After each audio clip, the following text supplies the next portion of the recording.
పలాస, కాశీబుగ్గ పట్టణాలు కేవలం శ్రీకాకుళం జిల్లాకే కాకుండా దక్షిణ ఒడిశాకు కూడా వాణిజ్య నగరాలుగా విశిష్టతను చాటుకుంటున్నాయని కేంద్ర మంత్రి రామ్మోహన్ నాయుడు అన్నారు. జంట నగరాల్లో నిర్మాణంలో ఉన్న అభివృద్ధి పనులను కేంద్ర మంత్రి స్థానిక అధికారులతో కలిసి క్షేత్రస్థాయిలో పరిశీలించారు.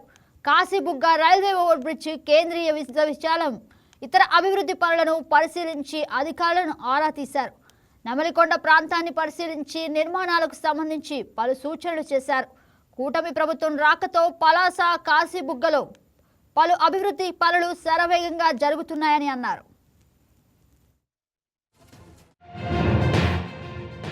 ప్రస్తుతం మనం శ్రీకాకుళం జిల్లా పలాస నియోజకవర్గం పలాస పట్టణంలో ఉన్నాం. శ్రీకాకుళం జిల్లాకే ఒక ప్రముఖమైనటువంటి వ్యాపార వాణిజ్య కేంద్రం మన పలాస పట్టణం.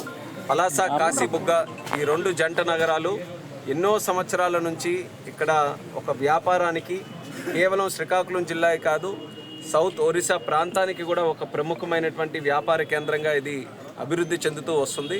అయితే ఇక్కడ కొన్ని డెవలప్మెంట్ వర్క్స్ కూటమి ప్రభుత్వం వచ్చిన తర్వాత చేపట్టినటువంటి డెవలప్మెంట్ వర్క్స్ని ఇన్స్పెక్ట్ చేయడానికి ఈరోజు ప్రత్యేకంగా ఇక్కడ ఒక విజిట్ కూడా నేను పెట్టుకున్నాను.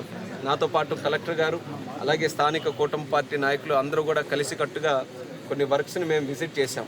అందులో ప్రధానమైనటువంటిది సుమారు 18 సంవత్సరాలుగా ఈ పలాస, కాశీబుగ్గ పట్టణానికి పట్టి పీడిస్తున్నటువంటి ఆర్ఓబి, ఎప్పటి నుంచో జరగాల్సినటువంటి ఆర్ఓబి కార్యక్రమం సుదీర్ఘ కాలం వరకు దాని మీద సరైనటువంటి దృష్టి పెట్టక, అలాగే గతంలో ఉన్నటువంటి ప్రభుత్వం దాన్ని నిర్వీర్యం చేసే పద్ధతిలో అసలు ఒక్క రూపాయి కూడా ఖర్చు పెట్టకుండా దాన్ని ముందుకు కొనసాగించక ఎన్నో సంవత్సరాల నుంచి అది ఉండిపోయింది.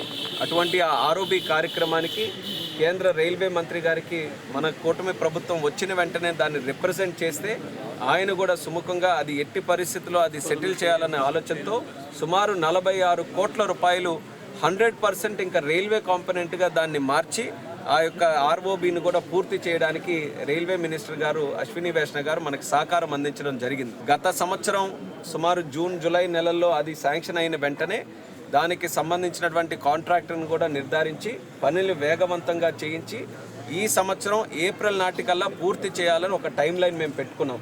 దానికి సంబంధించి ఫీల్డ్ విజిట్ ఈరోజు చేసాం. ఈరోజు కొంత స్లో అయినటువంటి మాట ఇక్కడ లోకల్గా వచ్చిన తర్వాత కాంట్రాక్టర్ కూడా స్ట్రిక్ట్గా చెప్పాం, ఏప్రిల్ నాటికల్లా ఫుల్ ఫ్లెడ్జ్డ్గా పలాసలో ఆర్ఓబి తాలూకా కార్యక్రమాలు జరగాలని.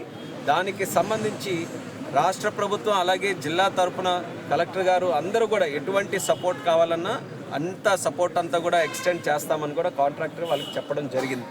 అయితే ఆ స్ట్రక్చర్ మీరు అందరూ కూడా చూసుంటారు. ఎంతో కాలం నుంచి అక్కడ ఆర్ఓబి లేని పరిస్థితుల్లో సుమారు అక్కడ హైవే నుంచి వచ్చిన వాళ్ళు కానీ, కాశీబొగ్గ నుంచి బయటికి వెళ్లాల్సిన వాళ్ళు కానీ అక్కడ రైల్వే గేట్ దగ్గర ఆగితే సుమారు 1-2 గంటల సేపు కూడా కొన్ని సందర్భాల్లో అక్కడే నిలిచిపోయినటువంటి సందర్భం ఉండేది. అయితే సామాన్య ప్రయాణికులకు ఒక రకమైనటువంటి ఇబ్బంది అయితే, కొంతమంది ప్రెగ్నెంట్ విమెన్ కానీ, మెడికల్ ఎమర్జెన్సీ కానీ, చిన్నపిల్లలు ప్రయాణించినప్పుడు కానీ అంతంతసేపు ఉండి నరకయాతన పడినటువంటి సందర్భాలు ప్రయాణికులు నాతో చెప్పినటువంటి సందర్భాలు కూడా ఎన్నో ఉన్నాయి. అందుకనే మన కూటమి ప్రభుత్వం వచ్చిన తర్వాత టాప్ ప్రయారిటీగా ఎట్టి పరిస్థితుల్లో కేంద్రం తాలూకా సహకారం తీసుకొని ఆ బ్రిడ్జిని పూర్తి చేయాలనుకున్నాం. ఈరోజు అది కళని సాకారం చేసేటటువంటి రోజు దగ్గరికి రావడంతో ఎంతో ఆనందంగా ఉంది. అయితే పనుల్లో ఎక్కడ కూడా ఆలస్యం జరగకుండా మంచి క్వాలిటీతో ఆర్ఓబి చేయాలి. 2 సైడ్లు కూడా చక్కగా సర్వీస్ రోడ్లు రావాలనే ఆలోచనతో మరొకసారి ఫీల్డ్ విజిట్లో కూడా చేశాం.